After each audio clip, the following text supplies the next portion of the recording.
Good evening, everyone. It's great to be back. I want to thank Tina and the band for having me back to do this piece to close out the first half. The title of the piece in your programme is RESURGAM, and the full title is I Shall Rise Again. So the piece is basically about the resurrection, right? And I want to share something with you that I learned just recently, and actually I've used it several times in my classes. I want to make you feel a little bit special right now by telling you something.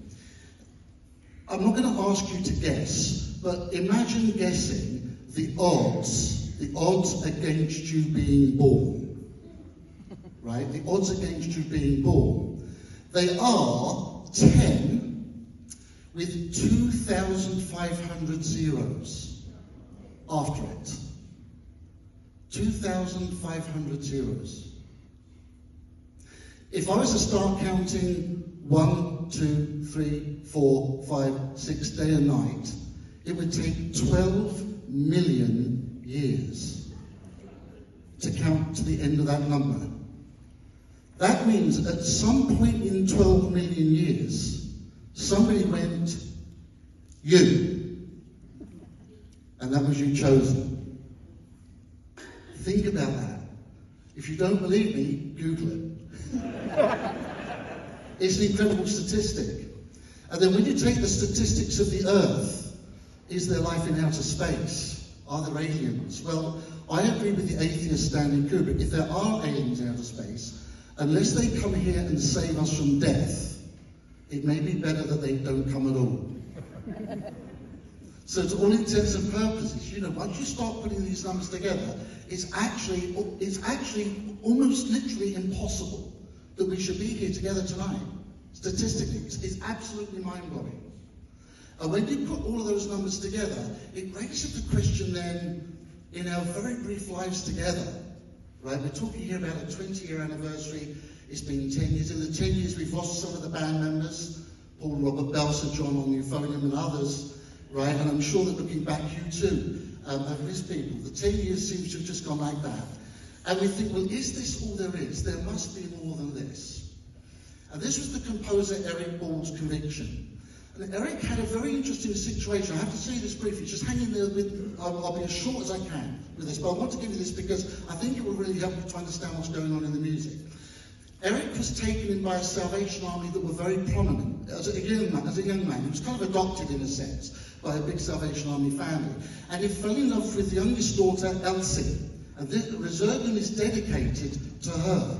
But Elsie had TB, tuberculosis.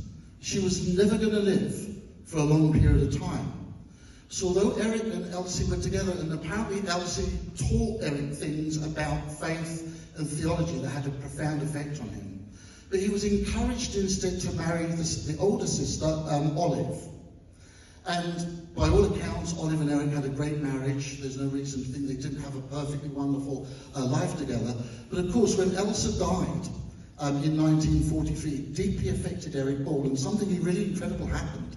He resigned from the Salvation Army. He had the top job in the world, conducting the international staff band of the Salvation Army. He had a salary, a pension. He gave it all up. I went to work in the world for a period of time, conducting secular brass bands. And around 1950, he wrote RESURGAM. It's almost like it took him 5 years to process what had happened. And RESURGAM was not designed to be a test piece, actually. It was designed to be a concert piece, but it became known in the contesting world, and about 15 years later, it got incorporated also into the Salvation Army repertoire. And it is, in fact, still considered to be one of, if not the most significant and important of all brass band pieces that have ever been written, right?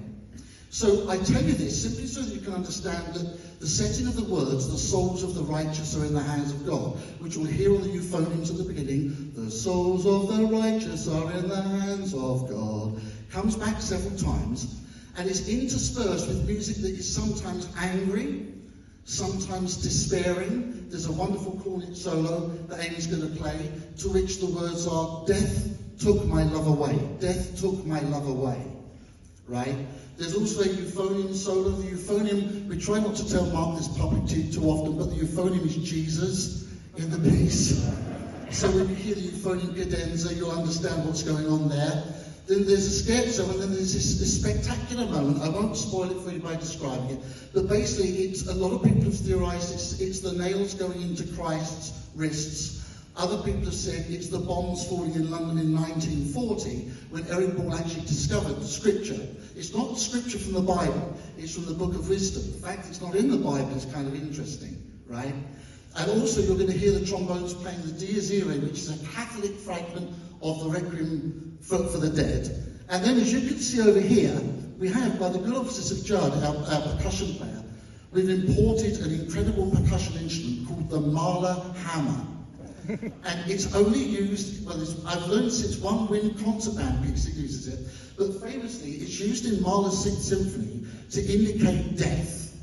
And I know that Eric Ball, if any brass bands had access to one of those, he would have written the death music towards the end of the piece. You'll recognise it when it comes, you won't miss it. If you're slightly older, be aware that it's coming. We don't want anybody resurrecting before their time. Are you with me? And then at the very end, the tune comes back one last time, and there's this incredible transformation. And when this was actually performed at the Albert Hall at the National Championships, a band called the Fairy Band, conducted by Harry Morton, played the piece, and Eric Ball was sitting at the front, crying, heaving. He didn't even imagine the incredible power that the music had. Obviously, it went really, really deeply. So if you don't understand anything I just said, or can't remember any of it, don't worry. Sit back and just allow this wonderful, wonderful music to reach your soul. Here is Resurgam, I Shall Rise Again by Eric Ball.